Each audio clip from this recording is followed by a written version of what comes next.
getting up at 4 o'clock in the morning every day before anybody else and grounding my thought process as no one will outwork me. I work out twice before everyone wakes up. Instead of telling you what I think you should be doing or how you could be better, or I thought, well, let me just speak from the heart, speak from my gut, and really not have anything prepared, but just tell you what's worked for me.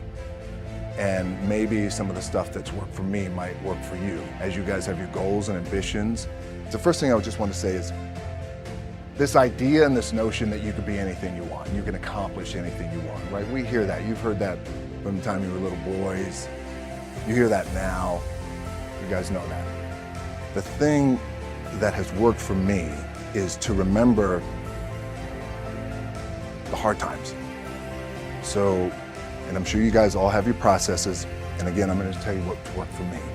So before a big movie comes out, before back in the days when I was wrestling with WWE, a WrestleMania match, anything big that would happen, I would always take a moment and I just remind myself, all right, I was evicted when I was 14. We were kicked off the island. We couldn't live in Hawaii. Had no place to live. A lot of shit happened. Then when I moved to Nashville, I was arrested multiple times by the time I was 16 years old. I gotta remember that. And it allows me then to be present in the moment and understand, holy shit, the stuff I have around me right now, this is the shit that I dreamed of when I was a kid. I am here. I played for University of Miami, played for great teams. Warren Sapp, Ray Lewis, they were my teammates. They were balling. Warren Sapp was playing tight end that time. I was starting defensive tackle. Yeah, they moved him over to D-line. And he looked at me, he's like, yo, dude, I'm gonna take your spot. I said, you ain't taking nothing. He said, I'm gonna take your spot. We battled, and he took my spot. You can imagine how that fucked with me, because there goes my opportunity.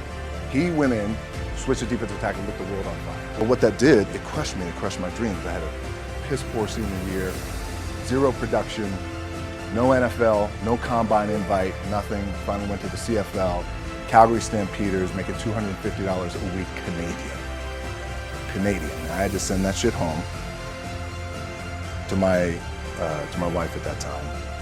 I had no money. So I remember that. I got cut from Canada. I had $7 in my pocket. And I always tell that story. So now my production company is $7, advertising agency is $7, everything is $7. So I always remember that. My dad in his pickup truck came down 4 o'clock in the morning, picked me up in Miami from Tampa. We lived in a little shitty apartment in Tampa. He drove down in his little pickup truck to Miami to get me when I was cut from the CFL. I'll never forget it, it's 4 o'clock in the morning. And I thought, well, fuck. I leave home like you guys left home. I'm ready to tackle the world, to get after it, achieve my dreams and goals. Fucking crushed by 22, 23 years old. Now I gotta move back in with my mom and dad. I played on great teams though. Wait a second, this is not supposed to be my future. I'm supposed to be in the NFL right now. I'm supposed to be making a lot of coin and buying my parents shit, buying me shit, taking care of my wife, but it never happened. So I pulled out my wallet, I thought, well, let me see how much money I have. I opened it up, I had a 5, a 1, and change. I'm not fucking around, and well, at least I rounded up to $7. But I thought, God, ain't this a bitch? I got $7 in my pocket. Where the fuck do I go now? What do I do? I can't go back to CFL, because the point comes where you hear that voice, big run's over. Like, you're done, right? So I heard that voice. So as Coach was saying, man, I hold on to that shit. I'm telling you, I keep my back is up against this motherfucker. We laugh, we joke, we have a good time. What this also helps me do, and again, it works for me, is at some point, you gotta be fucking tired of not being number one.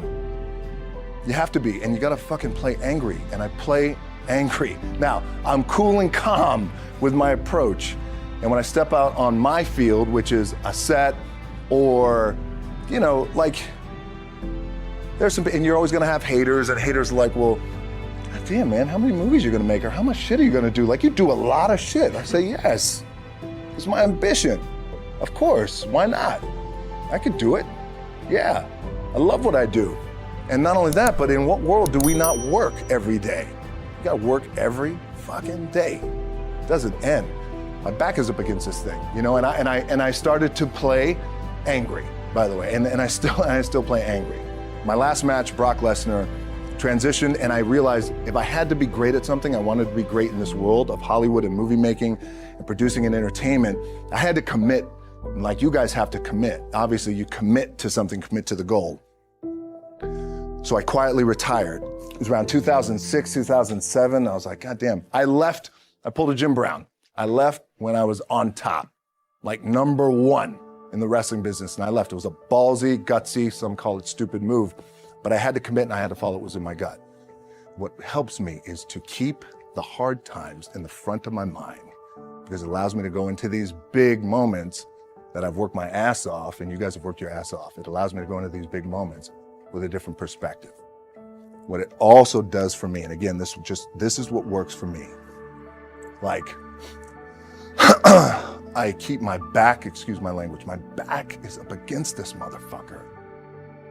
Every day, it's against this fucking wall. Excuse my language. But it's up against this motherfucker because it's what I believe in. And when my back is against this motherfucker, then there's nowhere to go. But that way. That's it. And this is how I operate. Now, doesn't mean you don't smile, doesn't mean you don't laugh and joke, quote, right? You're happy, I'm a happy guy. But when it comes to business, and when it comes to executing, it's up against this. And I gotta go that way. And I don't give a fuck who is in front of me. They're not gonna stop me. The key for me was, where does it start? What's the anchor? What's the anchor? So I could have all these ambitions, and you guys have all these ambitions, which is great. But the key with me is just always finding what the anchor is. And the fucking anchor is getting up at 4 o'clock in the morning every day before anybody else, and grounding my thought process is in the no one will outwork me. No one. I love and I respect you guys. Motherfuckers won't outwork me. All starts with this. 2 hands, putting it to work. So it started off 4 o'clock in the morning where I'd start with my cardio, then I'd have breakfast, and then I would go to the gym, and then I'd go to work. I work out twice before everyone wakes up. Whether it's 3 o'clock in the morning, by the way, when we were talking in London, I was getting up at 3 because I had to be on set by 7. So whatever time my call time is, and I tell this to studios and directors and our producers, whatever time my call time, so my call time is at 7, then you back your clock up 4 hours, and then that's when I get up and train twice, cardio in and breakfast, and then I'll go hit the weights. Clanging and banging, we call it. Regardless of what you do in life and where you go, respect is going to be given when it's earned, and you have to go out and earn it every single day. And I sat down at that time with the agency I was with. They said, what do you want to accomplish? I said, I want to accomplish the world. I want the world. I want to do it bigger and better. And they looked at me like I had 3 fucking heads. And they were like, okay. But I still stayed focused, and I still had these. Still put in the hard work with my 2 hands, and that's it. And that's what it comes down to with you guys too. You know, look, but the one thing I do want to leave you with is, as you guys know, there's nothing you can't accomplish. You're gonna go on, you're gonna become world champions. You can win an NBA championship, MVP of the league, you could become president, you could become governor, you could be in entertainment, you could do Charles, and you could do Shaq, you could do that, you could do whatever you want to do. You guys know that. The key for me, what I think one of the keys is, remember where you came from, keep that shit in the front of your mind, and when shit goes bad and it goes sideways, a lot of shit does, you're getting booed out of the fucking building, or you're coming through this injury, or people are writing you off, oh, you guys ain't gonna fucking make it, you know, any of that shit. You gotta keep it in here. And it really has to, it should drive you. It should. It works for me. It should drive you. You get all the talent in the world. It's all here. It's all here. Everybody's the next best thing. Everybody's the thing. Everybody's the best.